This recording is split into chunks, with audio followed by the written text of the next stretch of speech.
Hoy, en 678, nos visita el ministro del Interior y Transporte, Florencio Randazzo.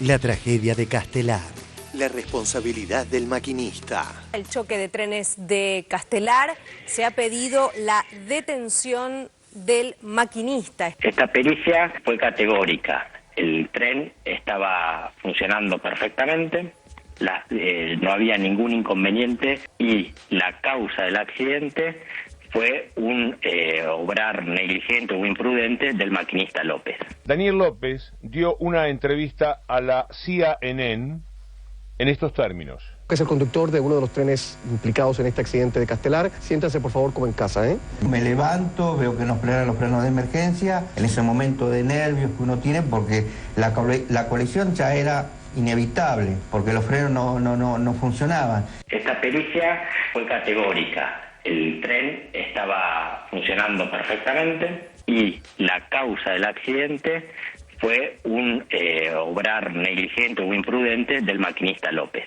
El discurso de Cristina en Chivilcoy y las burlas de Cablevisión a la justicia.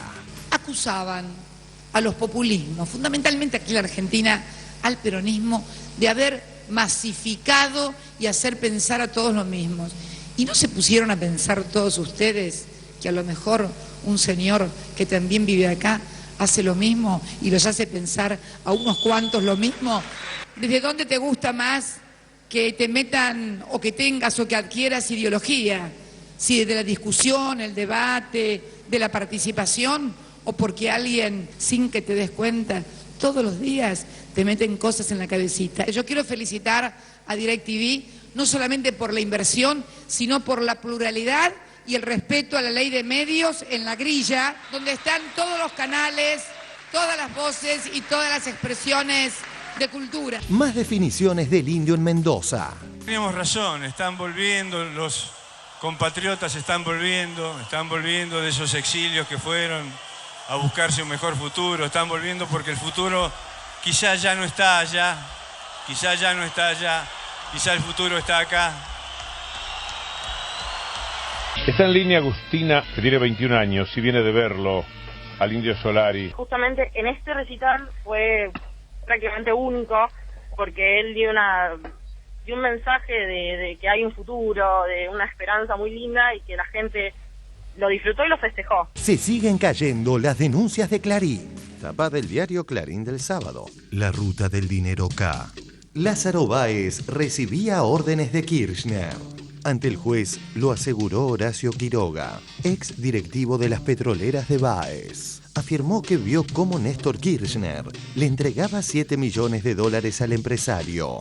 Este fin de semana leí lo de Horacio Quiroga. Uno llega a circunstancias en las cuales piensa, nos quieren volver delirantes. Lo leo a Raúl Colman en página 12. Horacio Quiroga, el testigo estrella, se disolvió en su declaración testimonial ante el juez Sebastián Casanelo. El hombre que afirmó periodísticamente que vio cómo se contaban $7 millones que Kirchner le habría prestado o invertido en una petrolera de Lázaro Báez, dijo ante el magistrado que nunca mencionó esa cifra, que no conoce el origen del dinero, que nunca dijo que Báez recibía órdenes de Kirchner, y como ha ocurrido con todos los otros testigos que van consiguiendo desde los grupos mediáticos dominantes, todo se desinfla y nada sirve para nada, salvo para enloquecernos algunos días.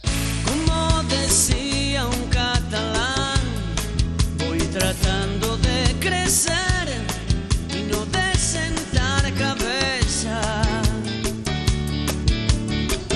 Vive de barrio, buen tropero en la partida, miembro más del circo desesperado, un punto en un planeta, un bicho que camina. Otro día de ricoteras, Notice. 1. Dignidad latinoamericana. Dilma no viajará a Estados Unidos por las denuncias de espionaje. 2. El querido Bruce. En 1988 vine a Buenos Aires para el tour de Amnistía Internacional. Mis recuerdos están muy vivos de aquel tiempo. Vinimos a Argentina cuando el país está pasando un momento difícil y luchando por tener un futuro. Para un extranjero, Argentina estaba vivo, prometedor. Así que es una gran inspiración para mí estar de vuelta. Y quiero dedicarles esta canción al pueblo de Argentina. Solo le pido a Dios que el dolor no me sea indiferente, que la reseca muerte no me encuentre vacío y solo sin haber hecho lo suficiente. 3. Debates que nos siguen enriqueciendo. La experiencia de Salvador Allende, me parece que ahí no se puede decir que no hayan hecho una construcción popular desde abajo, etcétera. Lo que pasa es que ahí era una situación política general de golpe de Estado. Las fuerzas de la Unidad Popular no cuidaron las reglas del juego. Hubo una cantidad de errores, pero llegaron al poder con las elecciones dentro de los marcos de la... El imperio los iba a derrotar, el imperio los iba a atacar. ¿Cómo van a saber? Tenía que ellos hicieron lo que... un dato clave dentro de los cálculos de la Unidad Popular, tratar de salvar la estabilidad del Estado de Derecho liberal. Era lo único que podía evitar la masacre, y no la cuidaron. No, yo difiero con esa forma de mirar, pues si no, solamente valen las revoluciones que triunfan y se sostienen, ¿no? 4. Muy querible. ¿Por qué elegiste el cine barrial en ese estilo tan particular? Porque me gusta ir a los barrios y creo que todos tienen que tener acceso a las mismas cosas que tiene la clase media y la clase alta y bueno, y por eso. Quizás también un poco relacionado por la política, por haber vivido desde toda tu vida, ¿no? La política junto a tus padres. Va más allá de la política, es porque es inclusión social, que es un deber de cualquier ciudadano, no solamente de la política. Todavía me emocionan ciertas voces, todavía creo en mirar a los ojos, todavía tengo en mente cambiar algo, todavía y adiós, gracias todavía. No lo soñó 678, pero se enderezó y brindó a tu suerte.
Muy buenas noches, bienvenidos a 678. Vamos a estar acá un rato charlando con ustedes. Mucha gente ha venido hoy, veo del panel. Sí, tengo 5, uno medio para atrás, que es Norita, que está. Bueno, ¿qué va a hacerle? Me salen falsetes a lo Gallo Claudio, ¿se acuerdan el dibujo? Bueno, pero después vemos ahí en la Hay que regularme, por ahí, cuando empiezo arranco. Que te modulen. Y manténganse lejos de Nora, les pido a todos, porque viene apestada. Gracias, Nora, también por haber venido. Hoy nos visita Florencio Randazzo, que es ministro del Interior y Transporte de la Nación. Muchísimas gracias por estar acá. Bueno, vamos a estar hablando, por supuesto, por el tema de la tragedia del accidente de Castelar. Vamos a tener otros temas hoy, como el discurso que dio hoy la presidenta en Chivilcoy, donde también estuvo el ministro. Vamos a seguir el debate que viene ocurriendo acá sobre las izquierdas, aquí en 678. Tenemos esta nueva sección, un clásico ya, el Indio Solari dijo 678. Se siguen cayendo las denuncias de gente que veía pesar plata y qué sé yo, que cuando van al juzgado no veían nada. Y ahora vamos con el primer informe que tiene que ver con la tragedia de Castelar y las pericias que demuestran que los frenos funcionaban. Lo vemos. La tragedia de Castelar. La responsabilidad del maquinista. Decir para comenzar que llamativo que nadie se pregunte por la coincidencia horaria, bien temprano a la mañana, de ambas tragedias ferroviarias. A propósito, respecto de las pruebas que se siguen aportando, veamos los interesantes archivos que rescató Víctor Hugo hoy en la radio.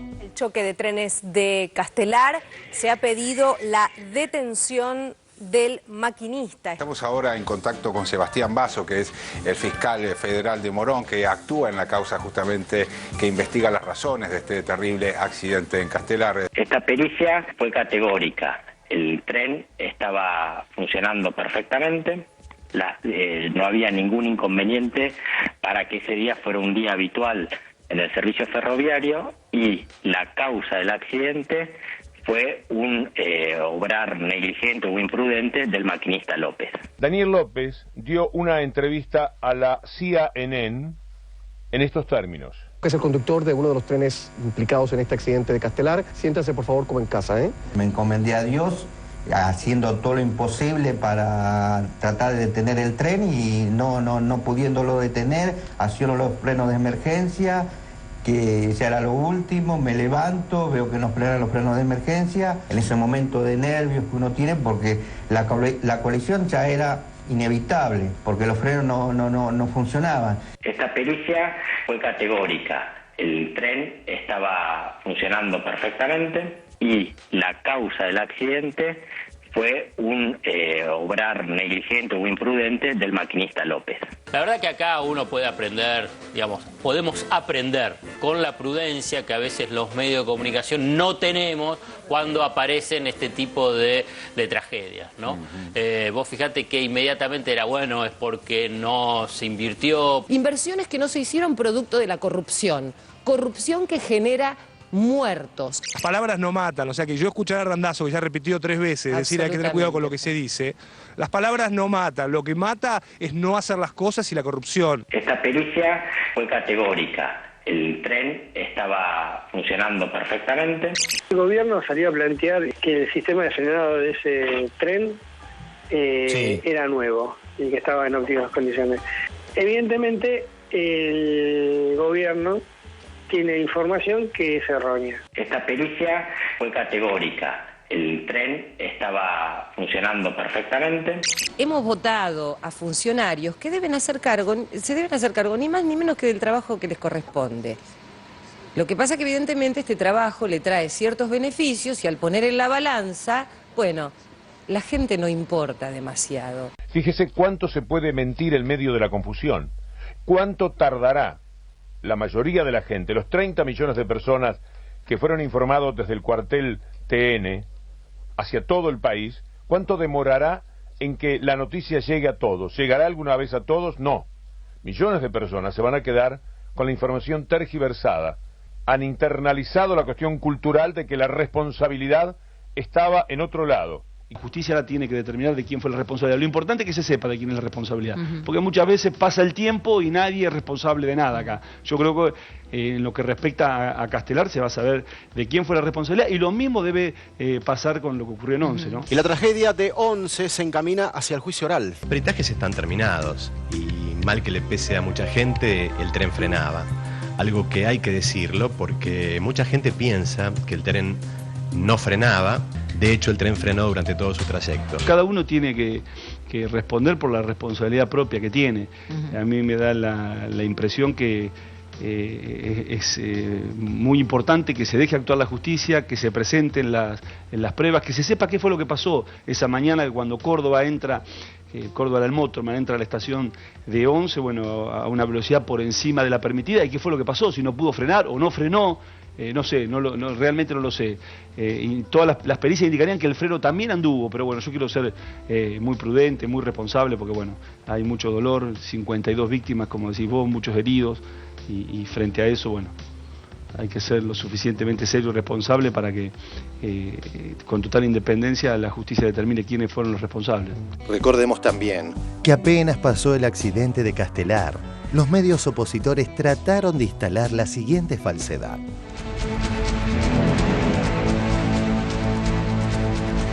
No le da la impresión que están apuntando hacia los maquinistas. Bueno, la teoría del ministro es echarle la culpa a los maquinistas. ¿Cuál es la posición que tomó el gobierno? ¿Está culpando a los maquinistas? Se escucharon hipótesis y afirmaciones, en algunos casos se hacen con un grado de responsabilidad total. Vamos a determinar a través de las pericias y de la custodia de esta caja negra y de la investigación que lleva adelante el fiscal, como así también el juez, para saber si hubo responsables de lo que ha ocurrido en el día de hoy. Bueno, la teoría del ministro es echarle la culpa a los maquinistas. En la misma línea de desapego a la verdad, tras no conceder TN un derecho a réplica en vivo al ministro de Transporte Florencio Randazzo, en los noticieros de Canal 13 sacaron la parte sustancial de los dichos del ministro en la nota grabada.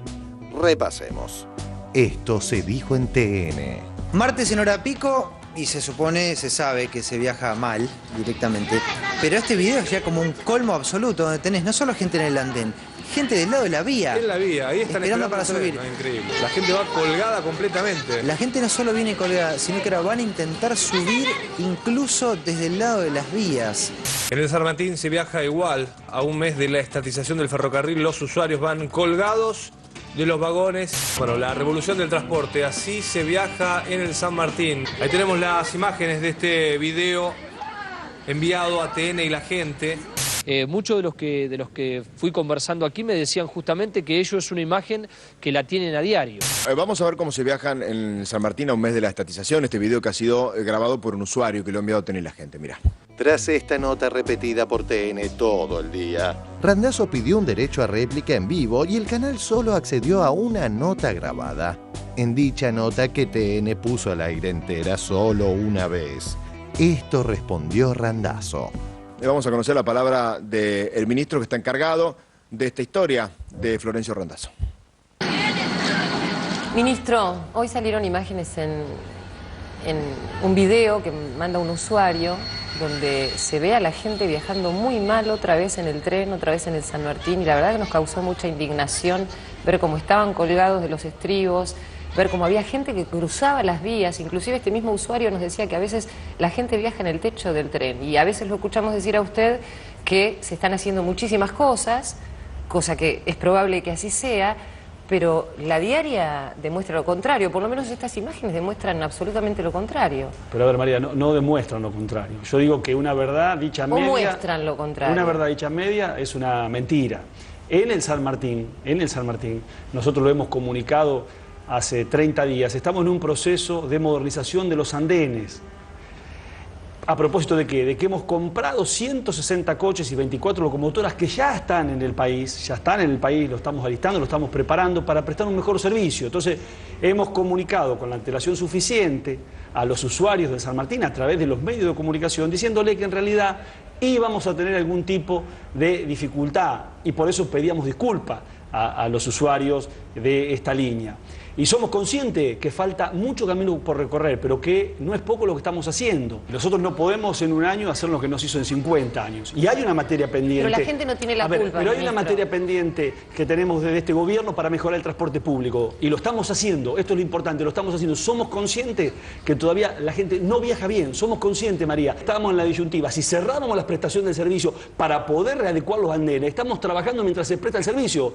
Es decir, el jefe de la Ciudad de Buenos Aires, cuando decidió poner los subtes en la línea A que habían comprado el gobierno nacional, decidió cerrar por 60 días el servicio. Nosotros creemos que para la gente es mucho más perjudicial cerrar el servicio que prestar un servicio como el que estamos prestando. No estoy de acuerdo porque eso implica el riesgo de la vida de las personas. Pero me parece que acá también, María, tiene que haber una responsabilidad de los usuarios. De, a ver, que un usuario se suba arriba del techo, me parece una locura. Esta persona se cae de ahí, ministro. Pero a ver, nosotros no podemos poner al lado de cada persona alguien que lo cuide. Esto como en realidad vinculado a la seguridad vial. Tiene que haber una responsabilidad ciudadana, María, si no se hace imposible. Pero hay personas que no, si son irresponsables... Tenemos la fuerza de seguridad, hemos puesto la fuerza de seguridad en las 7 líneas. Está la prefectura, la gendarmería, la policía federal, la policía de la provincia de Buenos Aires. A ver, en las 7 líneas, nosotros no podemos poner al lado de cada ciudadano alguien que lo cuide, sabiendo que en realidad es absolutamente una locura ponerse del otro lado de la vía para esperar el tren. Me parece que también tenemos que apelar a la responsabilidad que tenemos todos. Nosotros, la mayor responsabilidad, porque somos quienes tenemos que llevar adelante este proceso. Ahora también, vuelvo a repetirlo, los trabajadores, redoblando el esfuerzo y los usuarios. Ahora bien, en los noticieros de Canal 13, que obviamente llegan a muchísima más gente que el cable, editaron la parte sustancial de la réplica. Y en Telenoche, el de mayor audiencia, no pusieron ni un segundo de la nota y siguieron machacando con el tema.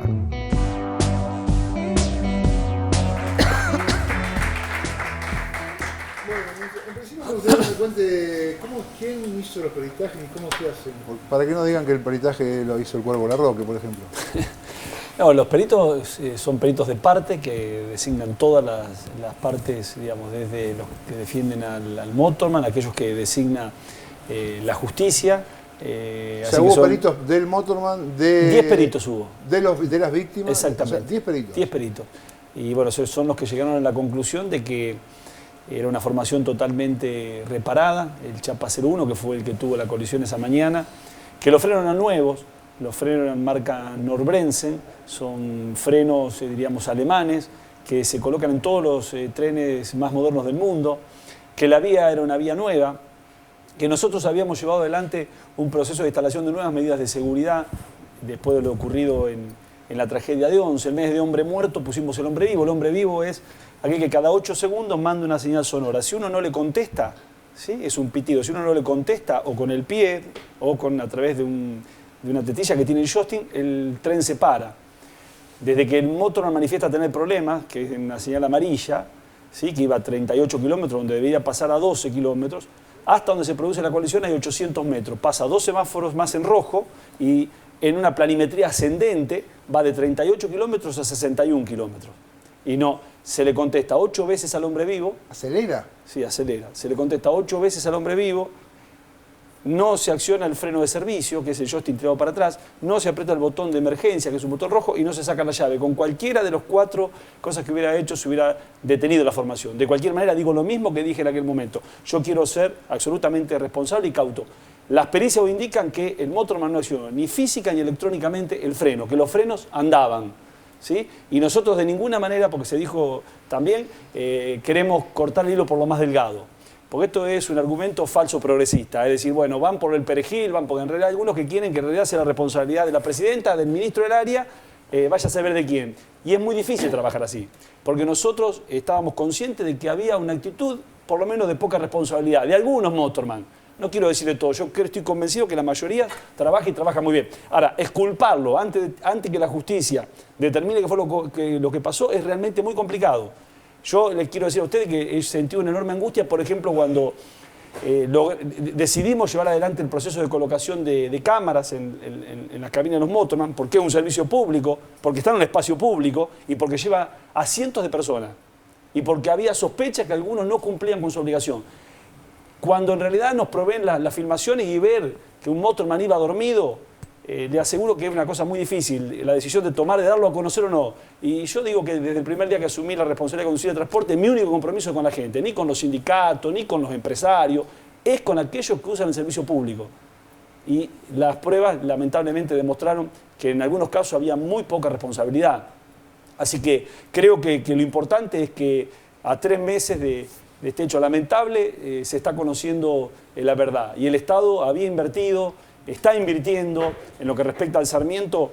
No solamente hemos reparado formaciones que tienen más de 50 años, como las que tienen en la Argentina, sino que hemos comprado nuevas formaciones. Hoy lo señalaba la presidenta. Hemos comprado más de 1000 coches que se van a incorporar. Ya se han incorporado muchos de ellos, cosa que no se dice.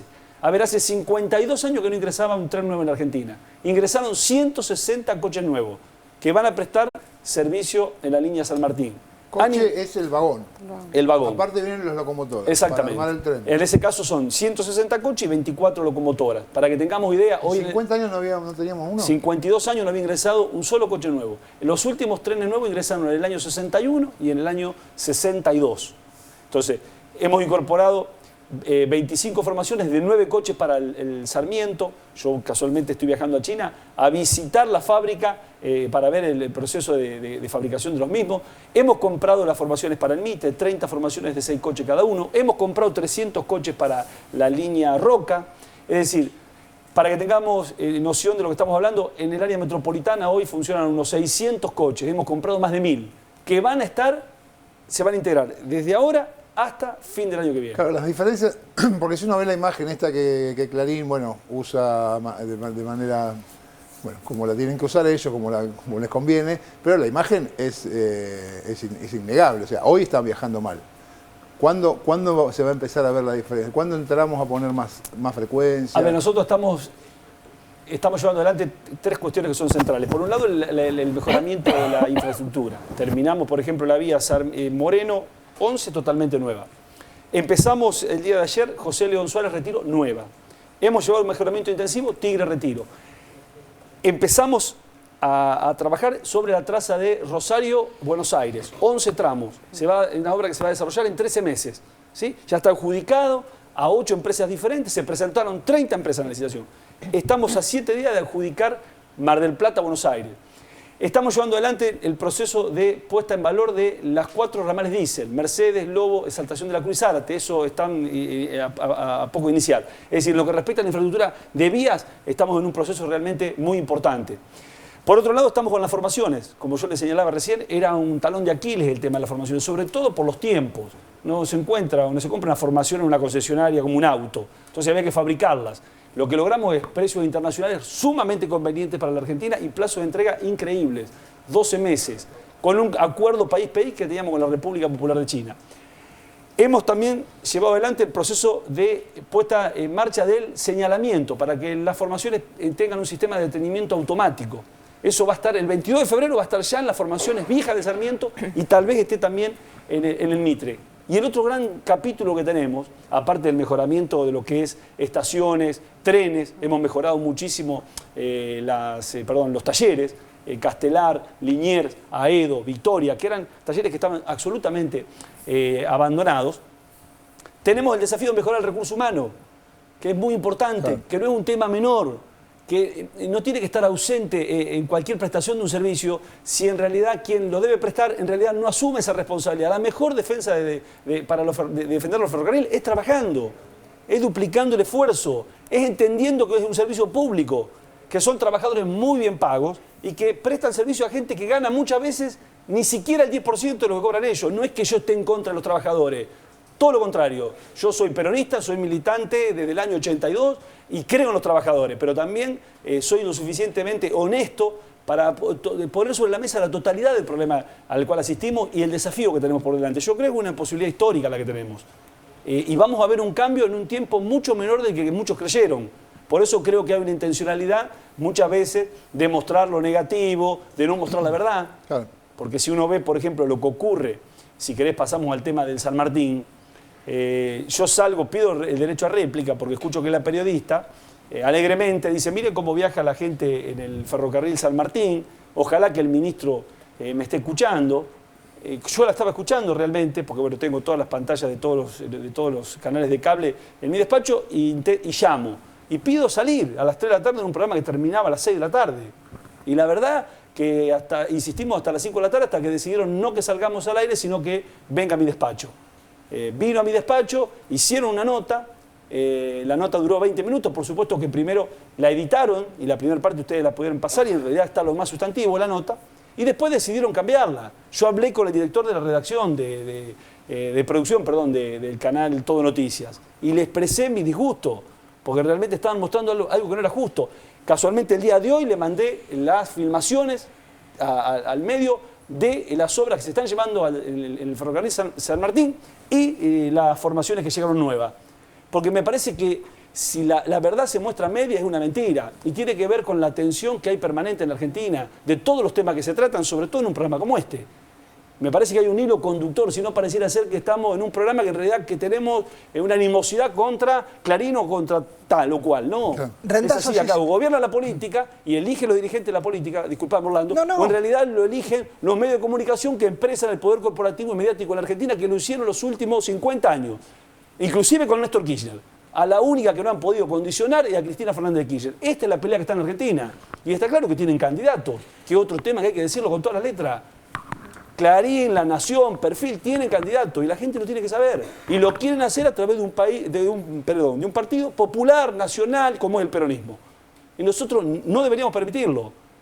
Por lo menos aquellos que creemos en este proyecto, que no solamente son los peronistas, sino también otras fuerzas políticas. No, la pregunta que se me ocurre simplemente es si usted como ministro no siente, iba a decir impotencia, o una desproporción de fuerzas. Usted viene a este programa para expresar esto que está expresando, tratando de esclarecer. Yo no sé si basta. Yo no sé si esta explicación basta frente a toda la artillería general. Y pienso que usted debe sentir alguna impotencia y si hay algún otro recurso que se pueda hacer para que lo que usted cree que es su verdad y los hechos que son la verdad pudieran propagarse, distribuirse. No es fácil, Orlando. Mire, yo le pongo un ejemplo concreto de la gestión nuestra. El Documento Nacional de Identidad. 31 millones de argentinos hicieron el nuevo Documento de la Identidad. Yo les desafío a ustedes a que busquen cuántas noticias favorables hubo sobre una decisión tan importante que fue llevar este proceso desde el Estado con el 1,5% de lo que salía el contrato Siemens, Ministerio del Interior. 1.260 millones de dólares contra 18.600.000 dólares. Le digo otra cosa si quiere también. Fíjese cuántas notas salieron a favor de los pasaportes. La Argentina tiene hoy un sistema de emisión de pasaportes de lo más moderno del mundo, hecho por el Estado. Inclusive ni siquiera hay la modalidad de fabricación del pasaporte instantáneo como por ejemplo hay en Argentina, donde si uno se olvida el pasaporte, en Ezeiza lo saca en 30 minutos. ¿Cuántas noticias favorables hubo?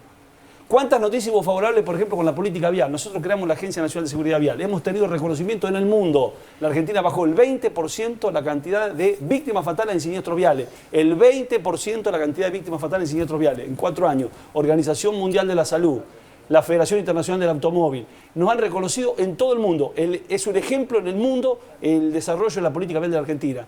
Bueno, le pongo 3 ejemplos nomás de la gestión. O le puedo decir lo que hicimos en materia electoral. Lo que ha sido, por ejemplo, el último padrón, incorporando los datos faciales, incorporando un código de barra. La noticia fue el día anterior que en realidad iba a ser lento y se iba a demorar el escrutinio y que iba a haber fraude. ¿A dónde está el fraude? ¿A dónde se demoró el escrutinio? Es muy difícil trabajar así, sí que uno siente impotencia. Por supuesto que yo soy un tipo de la política, creo en la política y creo mucho en la gente. Y creo que es una batalla que en realidad hay que darla y seguramente, bueno, finalmente el ciudadano tendrá que decidir cuál es el camino que opta. Sí, escuchándolo atentamente, pensaba en la percepción que hay sobre el déficit de estos 10 años en materia de transporte. Tal vez para encauzar toda esta gestión que usted está llevando a cabo, seguramente, o le pregunto, si hay un reconocimiento de esa deuda que hay con respecto al transporte público, no solamente el tema de los trenes, por un lado. Y la otra pregunta, si la situación de Castelar, ¿cómo impactó en su carrera política? Porque muchos hablaban de que usted era el candidato planteado y que la tragedia de Castelar y digamos el planteo mediático de la tragedia de Castelar afectó su carrera política. A mí me afectó en lo humano. Yo recuerdo, estaba levantado, eran las 7:05 de la mañana, por un canal de noticias veo lo que había ocurrido y se me vinieron a la cabeza un montón de cosas, ¿no? Y justo estábamos un año de que habíamos asumido la responsabilidad de conducir el transporte y me parecía mentira lo que estaba viendo. Pero uno se plantea si hizo todo lo posible para que esto no ocurriese. Y la verdad yo me sentí absolutamente tranquilo, conciencia que habíamos hecho todo. Habíamos renovado la vía. Por más que lo desconozca, por más que digan que no hicimos nada, la vía era nueva. La formación, lo acaba de decir la justicia, era absolutamente, totalmente reparada. Hasta tenía una registradora de eventos. teníamos, digamos, habíamos hecho todo lo posible para que eso no ocurriese. Así que a mí me afectó en lo humano y por eso me da una tranquilidad que finalmente se sepa lo que ocurrió, la verdad de lo que ocurrió. Después, bueno, el destino dirá cuál era, a dónde debería ir. Yo siempre digo que soy un soldado y que hago lo que en realidad donde el proyecto me necesite. Yo en este caso asumí una responsabilidad y creo que la voy a cumplir. Estoy convencido que lo voy a cumplir. Si no, estoy dispuesto a irme, si no estoy dispuesto a dar esta pelea, esta batalla, que hay que darla todos los días, absolutamente todos los días, produciendo un cambio cultural también, en este sentido. Cuando vos señalás el tema del transporte, es una materia pendiente de este gobierno, pero también es cierto que el Estado Nacional, digamos, pone muchos recursos, en la cual también hay un discurso único que en realidad trata de tergiversar la realidad, que tiene que ver con el subsidio. Cuando uno subsidia, lo que está subsidiando es al pasajero. Es para que un pasajero pague un boleto de tren, 1,10 pesos, cuando en realidad el boleto real debería valer 7, 8 pesos. Cuando en realidad decimos que el boleto de colectivo vale 1,10 pesos, estamos subsidiando al pasajero, porque en realidad el boleto de colectivo debería valer 4,50 pesos o 7,50 pesos como vale en Brasil. Entonces, también hay cosas que digamos, se han hecho, no se han hecho del todo bien, y hay otras que sí se han hecho bien. Bueno, nosotros venimos a asumir ese desafío. Este gobierno es el que va a reparar esta deuda social que tenemos, porque es donde viajan los más humildes, los que más necesitan. Entonces, la política de transporte también es una política de inclusión, es una política de distribución del ingreso, es una política de igualdad de oportunidades a aquellos que menos tienen, que son los que usan el transporte público. Quería, sí, una cosa que me parece que acá es difícil zafarse, ¿no? Porque el diálogo entre lo que hace el Estado y los trenes debería ser únicamente un diálogo entre lo que hace el Estado y esos trabajadores que están subiendo ese tren, y en el medio se mete esta cosa de decir una mentira, una media verdad y demás, pero el verdadero diálogo es ese, porque lo dije una vez y se dio vuelta a todo, pero lo vuelvo a decir, digamos, esos trenes estaban vacíos y se llenaron de trabajadores por este proyecto. O sea, los máximos responsables de cómo funciona ese tren es este proyecto. Eso lo sostuve con 11 y lo sigo sosteniendo ahora. Entonces ahí me parece que hay como que, entiendo que es difícil la cuestión. Lo que yo quisiera que usted pueda explicar es, ahora la situación de los trenes no es exactamente como aerolíneas, digamos, que es totalmente del Estado, pero más o menos hay una unidad operativa de casi todo, y en esta nota que veíamos recién en TN se dice a un mes de la estatización. Entonces, esa situación genera tal nivel de confusión, no a TN, sino a esos que debe dialogar el Estado, que es, o sea, los trenes, de quién son, y en todo caso, cuánto falta para que sean como aerolíneas, completamente del Estado. A ver, los trenes son del Estado, ¿no? Fueron concesionarios, no fueron privatizados. Sí, me refiero a... Sí, no es una diferencia importante, es decir, los trenes son del Estado. Yo lo dije mal, sí. Lo que hay 2 líneas que todavía están concesionadas, que son la línea Belgrano Norte y Urquiza, y el resto de las 5 líneas, que hace 60 días atrás, funcionaban en lo que se llaman unidades de gestiones operativas de emergencia. Nosotros hemos disuelto esas 2 unidades de gestiones operativas de emergencia, que eran la UOFE, que operaba el Belgrano Sur, el San Martín y el Roca, y la UONS, que era la que operaba el Sarmiento y el Mitre. Y lo hemos pasado a la sociedad del Estado. Estamos en un proceso de reordenamiento ferroviario. Hay una ley de reordenamiento ferroviario que establece la creación de la DIF, que es la administradora de infraestructura ferroviaria, y lo que es la SOF, que es la Sociedad Operadora Ferroviaria. Y nos vamos a tomar 90 días, ¿sí?, para ver qué es lo que hacemos con eso. Si en realidad estamos dispuestos a operar alguna línea directamente de parte del Estado, o que en realidad parte de la operación la hay algunos privados cobrando un fee como cobran ahora sobre la totalidad de lo que realizan como obra. Es una decisión que tenemos que tomar. Pero acá lo importante, lo que no hay que olvidarse, es que el eje de todas las decisiones que tomemos nosotros tiene que tener al pasajero como el destinatario final de nuestra política. Los ferrocarriles son de todos los argentinos, no son de los dirigentes sindicales, no son de los trabajadores ferroviarios, son de todos los argentinos, y sobre todo de aquellos que en realidad utilizan este medio de transporte. Es decir, que el desafío nuestro es ver cómo mejoramos la prestación del servicio. Pero estamos en un proceso de ordenamiento en la cual, el Estado está recuperando para sí la capacidad de definir la política ferroviaria. La política ferroviaria en la Argentina, independientemente de estas operadoras, la definimos nosotros en el Ministerio. Esto es muy importante que se tengan claro, porque yo se lo he hecho saber a cada uno de los empresarios que muchas veces interactúan con el Estado. Acá la responsabilidad es nuestra y las decisiones políticas las tomamos nosotros. ¿Por qué? Porque los ferrocarriles son del Estado y para nosotros la política ferroviaria es una política, digamos, fundamental. ¿Hay alguna manera de reclamar, digamos, ustedes, esto fue una concesión, el Estado argentino concesionó estos trenes, ahora están, o sea, supongo que habrán firmado que los iban a cuidar y que iban a funcionar bien, esto no se cumplió, ¿hay alguna manera de reclamar que encontramos todo roto? Nosotros iniciamos un proceso de cobro de multas, que son muy importantes, montos muy importantes, pero bueno, eso como en este país, digamos, seguramente estará en el sueño de lo justo, ¿no? Pasará tiempo y será tal vez muy difícil poder cobrar esas multas. Sí lo hemos hecho en algunas cosas, por ejemplo, cuando nosotros llegamos estaba adjudicado el señalamiento a la empresa Siemens desde el año 2007, enero del 2007 se le habían entregado 52 millones de pesos para el señalamiento del Sarmiento, habían ejecutado el 3,9% de la obra, los intimé, le dije que tenían que devolver la plata, y no solamente la plata, sino los intereses, y depositaron los 52 millones más 12 millones de pesos de intereses. Hay un dato que a lo mejor... Una pregunta. No sabía.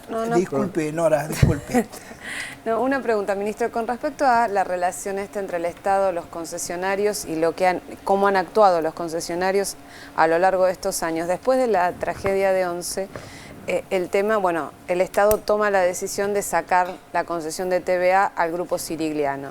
Ahora, después de esto ha habido muchas denuncias de familiares de las víctimas haciendo hincapié en que los ciriglianos siguen vinculados al negocio del ferrocarril a través de los talleres del Sarmiento y de distintas líneas. ¿Cuál es concretamente la situación del grupo cirigliano en relación a las concesiones ferroviarias, teniendo en cuenta la causa judicial que está investigando además el destino de los subsidios que el Estado le dio a este grupo y que evidentemente, según las pruebas acumuladas hasta ahora, muchos fueron derivados para beneficios personales de los dueños? Vamos por orden.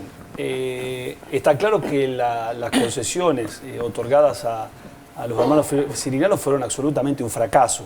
La prueba más contundente de eso es la mala calidad de servicio. En el Mitre y en el Sarmiento ya había rescindido Néstor Kirchner en el año 2005 la concesión del servicio que tenía Taselli, que tenía sobre el Roca y sobre el San Martín. Primer tema. Segundo tema, hay un proceso de investigación judicial sobre la tragedia de Once. Entonces yo digo, quiero ser cauto sobre ese proceso. Y a su vez, ellos tienen lo que se llama Enfer, que es una fábrica donde hay 457 trabajadores altamente capacitados que en realidad no tienen la culpa de lo que hizo o dejó o no hizo, dejó de hacer Cirigliano. Entonces, lo que hacemos nosotros es el material rodante que tenemos necesidad de repararlo, ¿sí? Como lo hemos hecho durante este año, le damos a todos los talleres, digamos, al taller de Enfer, a Edo Piná, a los talleres que se encuentran en el resto de las provincias. Todos los talleres tienen trabajo. Lo que nosotros no podemos es castigar a 457 trabajadores que trabajan en Enfer porque Cirigliano cumplió o no cumplió con el Estado. Creo que son dos temas aparte, ¿no? Esto es importante que quede claro. Bien, bueno. Cuando usted ve que cortan la la General Paz, generalmente, bueno, son los trabajadores de Enfer que muchas veces se han quedado sin trabajo. Nosotros hemos decidido darle trabajo para que puedan cobrar su salario. Ministro, vamos a cambiar de tema, nos vamos al discurso de la presidenta allí en Chivilcoy, las burlas, dice acá, las cuchufletas de Clarín a la justicia. Lo vemos. El discurso de Cristina en Chivilcoy y las burlas de Cablevisión a la justicia. Sobre un famoso empresario oriundo de Chivilcoy y distintas varas, la presidenta habló hoy precisamente en Chivilcoy. También me gustaría decir algo, porque siempre se habla con mucho desprecio por ahí de alguna persona que por ahí tiene simpatías con el gobierno y entonces era de origen humilde y llegó a ser un gran ejecutivo y entonces lo ponen como si prácticamente fuera una persona mala, ¿no? Que cometió el pecado. No sé, pero me cuentan que esta persona que hoy es dueño del multimedio más grande de la República Argentina, su papá era bolichero acá en Chivilcoy y entró a esa gran empresa como un contador. Yo la verdad que no conozco la historia de ninguna empresa tan importante donde alguien que entró como oscuro contador se haya quedado dueño de la empresa. Pero bueno, alguna virtud debe tener y la verdad que debemos reconocerla. Pero nos gustaría que cuando se hace el raconto, se hace el raconto despreciativo de tal persona que era tal cosa cuando era joven y ahora tiene plata, cuenten también la historia propia de cómo empezó cada uno, porque nos llevaríamos cada sorpresa en la Argentina de cómo empezó cada uno y de cómo llegó también. Al referirse en otro tramo la presidenta a la programación de los sistemas de cable, quedó picando que, aunque parezca mentira, Cablevisión del Grupo Clarín sigue sin cumplir con el fallo judicial que le ordena subir Paca Paca, CN23 y Telesur a su señal no digital y ubicar TN junto a los demás canales de noticias y no entre Telefe y Canal 13. Es decir, en situación ventajosa. Acusaban a los populismos, fundamentalmente aquí en la Argentina, al peronismo, de haber masificado y hacer pensar a todos lo mismos. ¿Y no se pusieron a pensar todos ustedes que a lo mejor un señor que también vive acá hace lo mismo y los hace pensar a unos cuantos lo mismo? ¿Desde dónde te gusta más que te metan o que tengas o que adquieras ideología? Si desde la discusión, el debate, de la participación, o porque alguien, sin que te des cuenta, todos los días te meten cosas en la cabecita. Hoy inaugura la planta más importante de DirecTV en Latinoamérica. Es una empresa que no hace contenidos, sino que transmite contenidos de distintas señales de todo el mundo, de la Argentina. Es muy plural. La verdad es que uno puede ver canales de todo el mundo. Se puede ver Telesur en DirecTV, Venezuela, se puede ver canales de Colombia como La Nación, que también es excelente. Yo quiero felicitar a DirecTV, no solamente por la inversión, sino por la pluralidad y el respeto a la ley de medios en la grilla, donde están todos los canales, todas las voces y todas las expresiones de cultura. En la pseudo-entrevista que Mañeto se autorrealizó recientemente, tuvo una definición que contradice su postura de irrespetar a la justicia, al no reordenar su grilla ni subir Paca Paca, CN23 y Telesur. La justicia está sometida en este momento a una prueba muy difícil. El gobierno la está atropellando escandalosamente.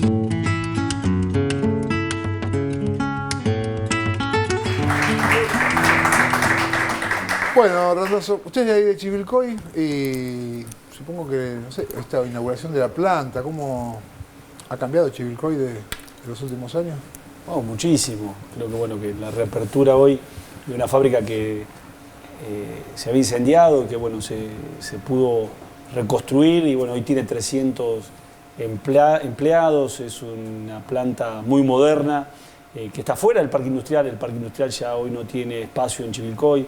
Y por supuesto que esto ha sido producto de este modelo virtuoso económico que ha permitido un desarrollo de un mercado interno muy fuerte. Inclusive hoy el gerente general de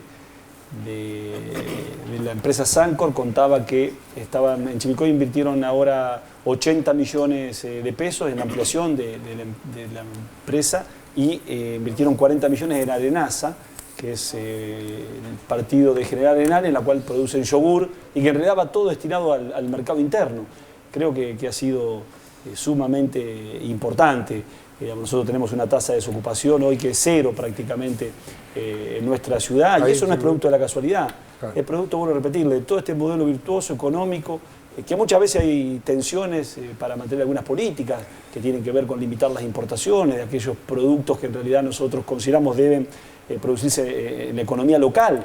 De hecho, hemos tenido algún inconveniente con una fábrica de zapatillas que se instaló hace aproximadamente 10 años y que a medida que hemos ido limitándole las importaciones de cosas que traía de Brasil, ha generado empresas que se han integrado con la empresa madre, que en este caso produce para la marca Adidas. Así que para nosotros ha sido muy importante.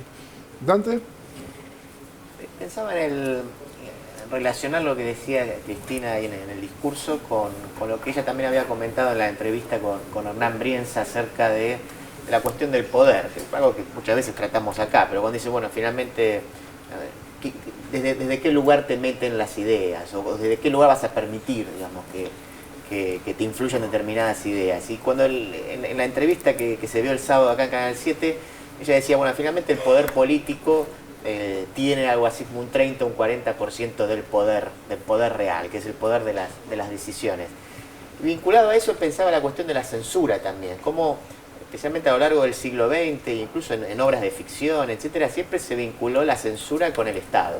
eran los estados los que censuraban, los estados totalitarios los que perseguían la censura. Se llegó a hablar acá de que el kirchnerismo con Guillermo Moreno censuraba los libros que venían importados, pero siempre el peso estaba en el Estado.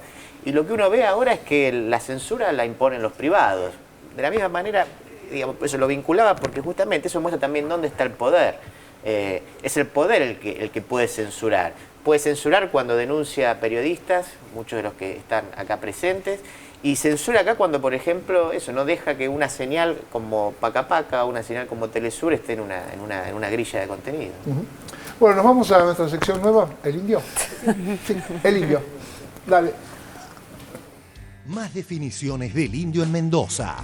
El futuro es 678. Además de la clara definición política expresada en forma de mimo a la tanqueta, esto decía un rato antes el sábado el indio en Mendoza. Teníamos razón, están volviendo, los compatriotas están volviendo de esos exilios que fueron a buscarse un mejor futuro, están volviendo porque el futuro quizás ya no está allá, quizás ya no está allá, quizás el futuro está acá.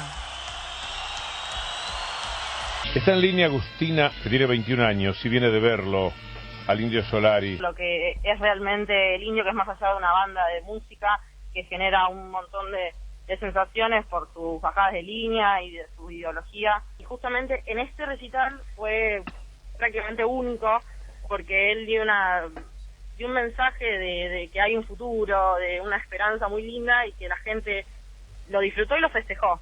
Ocurrió un hecho también muy paradigmático, muy simbólico. En un momento la señal TN de noticias comenzó a transmitir el último tema. Fue el momento muy bien calibrado, a conciencia, por supuesto, por el Indio Solari, en el que hizo gritar y gritó ante la multitud, comenzando el último tema, Jijiji, y gritó 678, algo que se pudo ver con claridad, sin lugar a dudas, en la señal del grupo Clarín.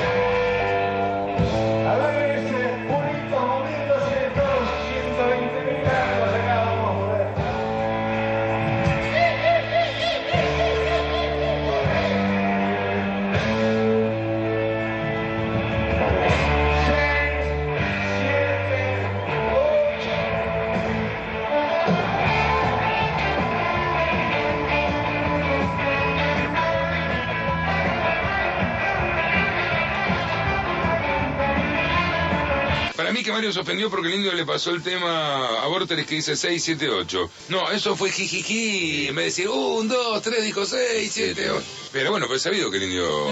Sí, lo dijo varias veces. Lo dijo varias veces, me lo dijo a mí. Yo veo 678. Eso está mal. Eso está mal.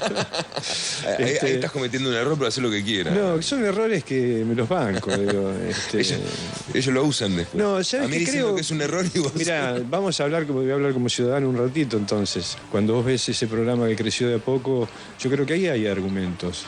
Todos los días muestran argumentos de lo que están diciendo. Y bueno, Eso no quiere decir que sean correctos. No sé, yo yo estoy hablando como ciudadano y quizás estoy haciendo mal.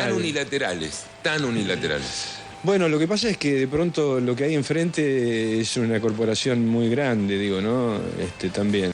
Aún a riesgo de cometer la herejía de interpretar letras del indio, podría decirse que la última estrofa del Blues de la Libertad, que cantó el último sábado, marca un contraste entre esta existencia de futuro y aquel todo un palo, compuesto en tiempos menemistas. El futuro llegó hace rato. Todo un palo, ya lo ve.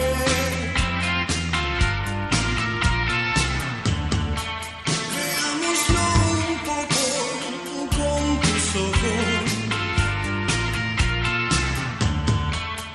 El futuro ya llegó. Yo voy en trenes, no tengo dónde ir. Algo me late y no es mi corazón. Viendo porque el futuro quizás ya no está allá, quizás ya no está allá, quizás el futuro está acá.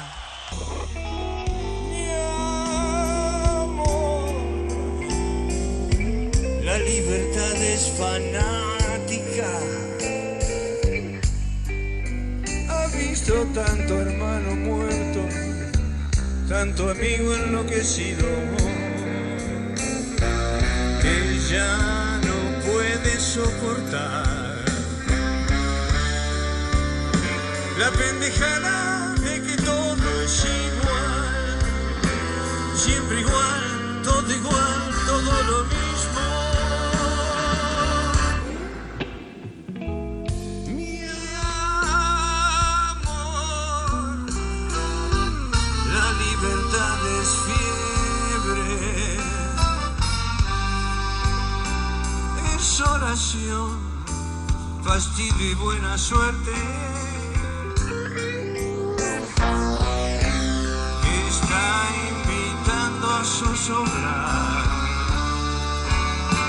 otra vulgaridad social igual, siempre igual, todo lo mismo.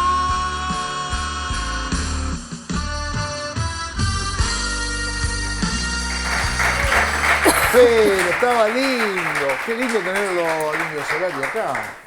¿Qué dice García? ¿Sabes qué? Cada vez que escucho y veo este audio, que lo hemos visto varias veces.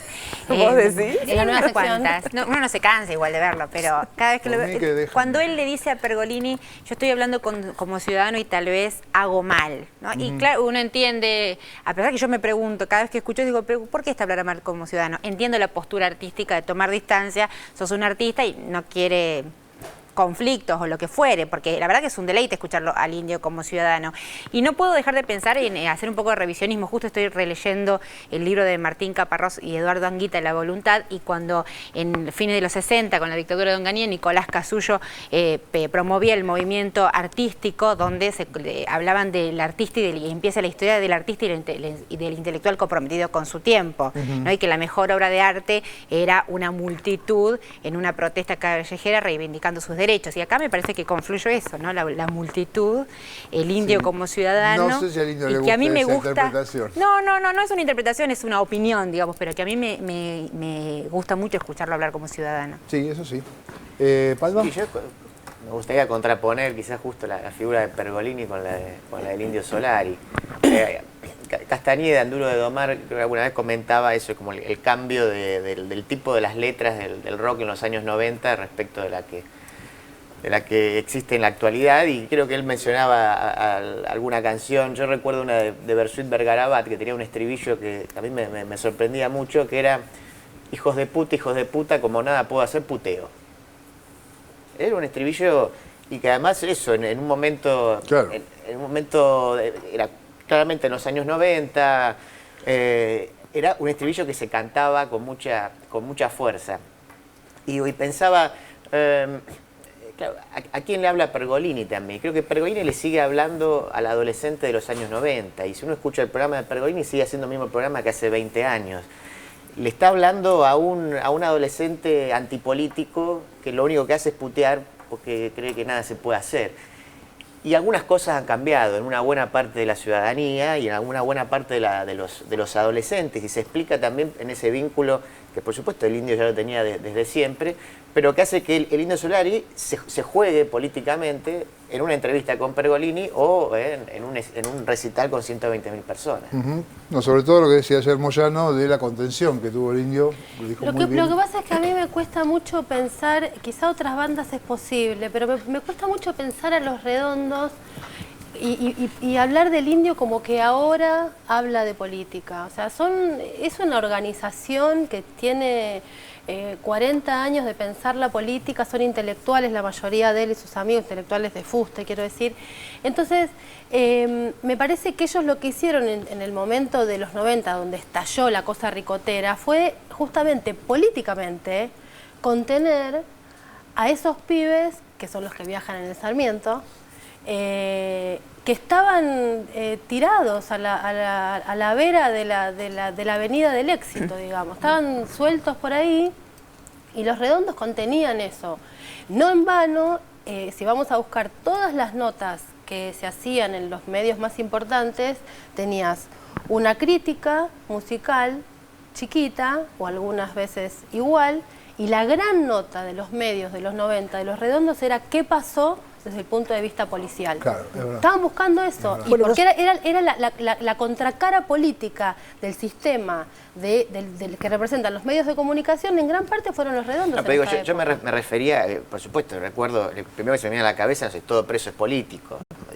Pero me refiero a que, por lo menos yo no lo había escuchado al Indio afirmarse directamente apoyando un determinado proyecto, eso, con nombre y apellido, ¿no? En eso. No, eso es probable. Mira, yo hace poco comí una asada en la casa de Sergio Dawi, es saxofonista, es un multiinstrumentista en realidad, que perteneció a Los Redonditos hasta que se disolvieron y se convirtió en solista el Indio.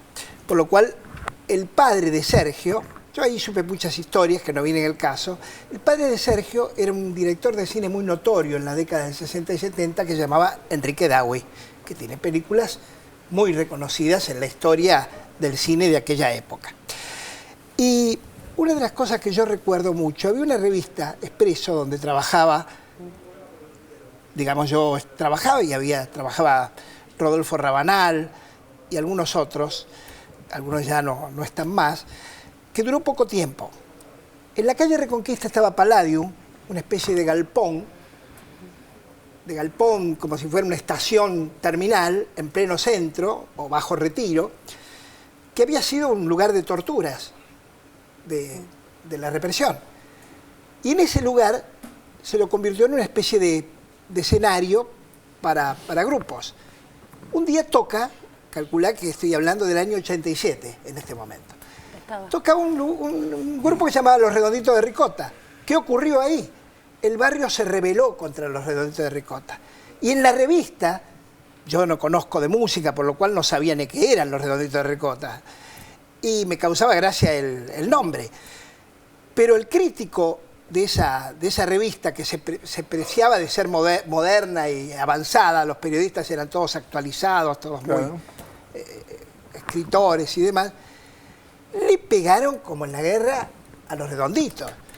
Y los vecinos, que ahí había muchos pintores, escritores que vivían en departamentos monoambientes, qué sé yo, por el ruido, el batifondo y lo policial que vos decís, las peleas que seguramente hubo, el comentario, yo estoy recordando eso, que era como una banda rechazable para el burgués medio. Sí, pero pasaba una cosa, mira, por ejemplo, Clarín había un crítico de música impresionante, Federico Monchó, y él fue el que hizo una de las críticas de Los Redondos. O sea, musicalmente iba para ese lado. Y quien hacía la estética de los discos era Rocambole, claro, un artista. Tremendo. O sea, estamos hablando de algo que excede por completo la cuestión de la música y de una letra. Es un movimiento en toda su dimensión, que quizá hoy, como tenés tantos pibes militando, queda como en un lugar más marginal, pero estamos hablando de eso cuando hablamos de Los Redondos. Bueno, 130.000 personas creo que a todos nos asombra, ¿o no? A mí me asombra. Vamos a hacer un corte, así me asombro tranquilo, unos minutos y ya volvemos. ¿Sabés lo que necesitas para saber dónde y cuándo cobrar la asignación universal por hijo? Te cuento. Unos ricos fideos para los chicos y mientras almuerzan les pedís prestada la compu. No necesitas más que esto, en serio. Porque ahora tenés Mi ANSES, una nueva sección online dentro de la página de ANSES para que puedas, entre otras cosas, consultar cuándo y dónde cobras la asignación universal por hijo de manera sencilla. No solo podrás acceder y consultar toda la información online, sino que podrás realizar el seguimiento de trámites de forma rápida, segura y gratis, lo que le da una mayor transparencia. Ingresá en www.anses.gov.ar, hacé clic en Mi ANSES y consulta todo lo que necesitas. ANSES, con cada argentino, siempre. Presidencia de la Nación.